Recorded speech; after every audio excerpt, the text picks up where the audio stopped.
Udah, weh. Assalamualaikum warahmatullahi wabarakatuh, anak-anak Ibu. Waalaikumsalam, Bu. Salam, Bu. Salam warahmatullahi wabarakatuh, Bu. Apa kabar semuanya? Sehat-sehat ya? Sehat, Bu. Sehat, Bu. Alhamdulillah. Oke, di sini pada hari ini kita belajar tentang teori sosiokultural. Apa kalian sudah tahu apa itu teori sosiokultural? Belum baca materi, Bu. Nah, di sini Ibu juga tidak menjelaskan lebih lanjut ya tentang sosiokultural tersebut. Tapi di sini Ibu menjelaskan tentang bagian informal ataupun non-formalnya. Dan Ibu di sini menjelaskan tentang bagian informal. Yang pertama, pendidikan informal sosiokultural. Informal kita ketahui juga ya, karena informal ini berasal dari keluarga. Seorang anak pertama kali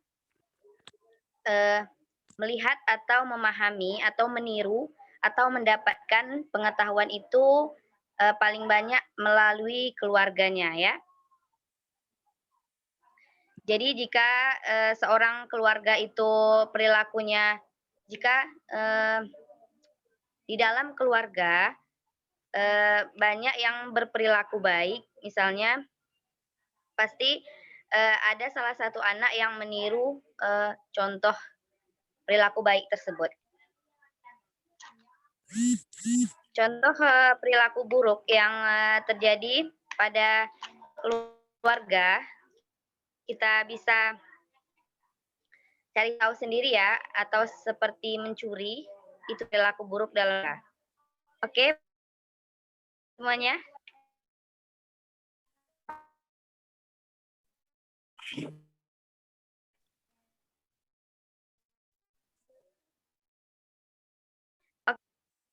Faktor-faktor yang mempengaruhi teori sosiokultural pada bagian informal ini kita ketahui juga yang pertama itu tingkat pendidikan orang tua. Jadi cara orang tua tersebut jari anaknya juga tergantung kepada tingkat pendidikannya. Jika tingkat pendidikan orang tua itu rendah ya, cara mengajarinya juga berbeda. Seperti itu ya, paham ya? Paham, Bu. Yang kedua tingkat ekonomi. Paham Julia? Paham, Bu. Kita lanjut tingkat ekonomi dalam keluarga dan keharmonisan dalam keluarga. Selanjutnya Ibu percepat saja ya, kita lanjut dengan pendidikan non formal. Contohnya berbagai budaya itu di kita temui bermunculan keterampilan, bakat maupun kemampuan seorang anak dalam kebudayaan atau seni. Misalnya Zahra nggak ada di sini ya? Dia penyanyi dalam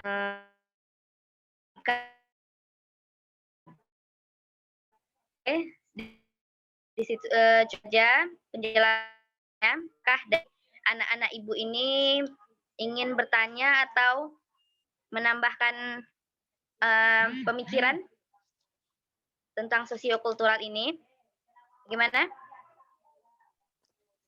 Ibu, saya mau bertanya.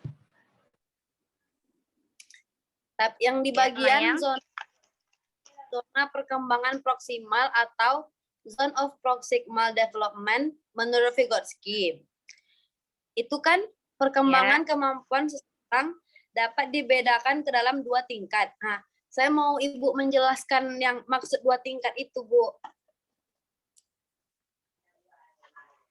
Oke, sudah. Mayang pertanyaannya. Ibu jelaskan sedikit ya mengenai dua tingkat tersebut, yaitu tingkat perkembangan aktual dan tingkat perkembangan potensial. Yang pertama Ibu jelaskan dulu tingkat perkembangan aktual. tampak dari kemampuan seseorang itu untuk menyelesaikan tingkat perkembangan aktual ini seperti seseorang itu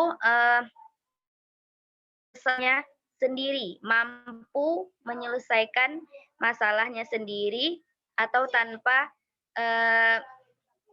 harus berkolaborasi dengan orang lain untuk menyelesaikannya. Dan yang kedua, Ibu jelaskan juga yang potensial tampak dari kemampuan seseorang itu menyelesaikan masalahnya itu harus berkolaborasi dengan orang lain karena dia tidak bisa menyelesaikan masalahnya sendiri. Seperti itu, Mayang.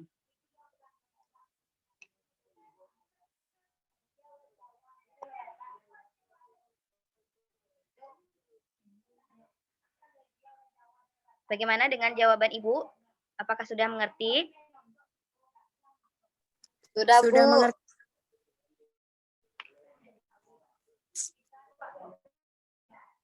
Saya mau bertanya, Bu. Ya, Julia.